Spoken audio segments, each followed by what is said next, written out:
सभी जानते हैं कि अभिमन्यु चक्रव्यूह में फंसकर इसलिए मारे गए थे क्योंकि उन्हें चंद्रव्यूह को भेदना नहीं याद था, लेकिन इसके अलावा 4 कारण ऐसे थे जिसके चलते अभिमन्यु मारे गए। 1. कृष्ण की चाल। भगवान श्री कृष्ण की नीति के चलते अर्जुन के पुत्र अभिमन्यु को चक्रव्यूह को भेदने का आदेश दिया गया। यह जानते हुए भी कि अभिमन्यु चक्रव्यूह भेदना तो जानते हैं, लेकिन उससे बाहर निकलना नहीं जानते। अभिमन्यु के चक्रव्यूह में जाने के बाद उन्हें चारों ओर से घेर लिया गया। घेर कर उनकी जयद्रथ सहित 7 योद्धाओं द्वारा निर्मम तरीके से हत्या कर दी गई, जो कि युद्ध के नियमों के विरुद्ध था। कहते हैं कि श्री कृष्ण यही चाहते थे। जब नियम एक बार एक पक्ष तोड़ देता है, तो दूसरे पक्ष को भी इसे तोड़ने का मौका मिलता है। 2. अन्य योद्धा अभिमन्यु के साथ नहीं जा पाए। प्रारंभ में यही सोचा गया था कि अभिमन्यु व्यूह को तोड़ेगा और उसके साथ अन्य योद्धा भी उसके पीछे से चक्रव्यूह में अंदर घुस जाएंगे। लेकिन जैसे ही अभिमन्यु घुसा और व्यूह फिर से बदला और पहली कतार पहले से ज्यादा मजबूत हो गई, तो पीछे के योद्धा भीम, सात्यकी, नकुल, सहदेव कोई भी अंदर घुस ही नहीं पाए।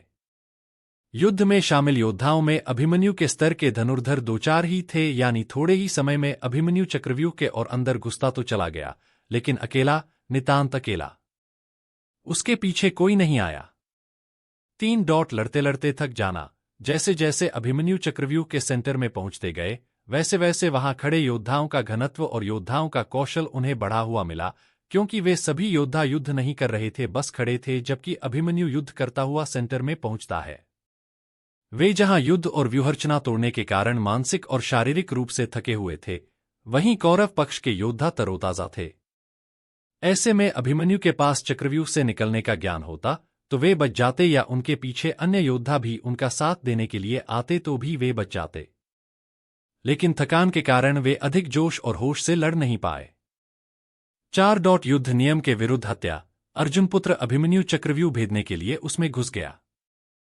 चक्रव्यूह में प्रवेश करने के बाद अभिमन्यु ने कुशलतापूर्वक चक्रव्यूह के 6 चरण भेद लिए। इस दौरान अभिमन्यु द्वारा दुर्योधन के पुत्र लक्ष्मण का वध किया गया। अपने पुत्र को मृत देख दुर्योधन के क्रोध की कोई सीमा न रही।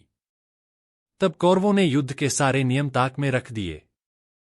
6 चरण पार करने के बाद अभिमन्यु जैसे ही 7वें और आखिरी चरण पर पहुंचे, तो उसे दुर्योधन, जयद्रथ आदि 9 महारथियों ने घेर लिया।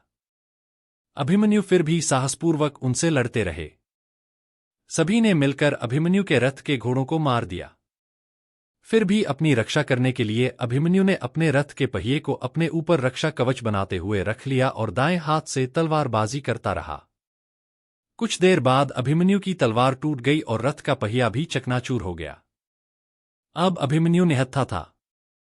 युद्ध के नियम के तहत निहत्थे पर वार नहीं करना था, किंतु तभी पीछे से निहत्थे अभिमन्यु पर जोरदार तलवार का प्रहार किया। इसके बाद एक के बाद एक सभी योद्धाओं ने उस पर वार कर दिए। अभिमन्यु वहां वीर गति को प्राप्त हो गया। अभिमन्यु की मृत्यु का समाचार जब अर्जुन को मिला तो वे बेहद क्रोधित हो उठे और अपने पुत्र की मृत्यु के लिए शत्रुओं का सर्वनाश करने का फैसला किया।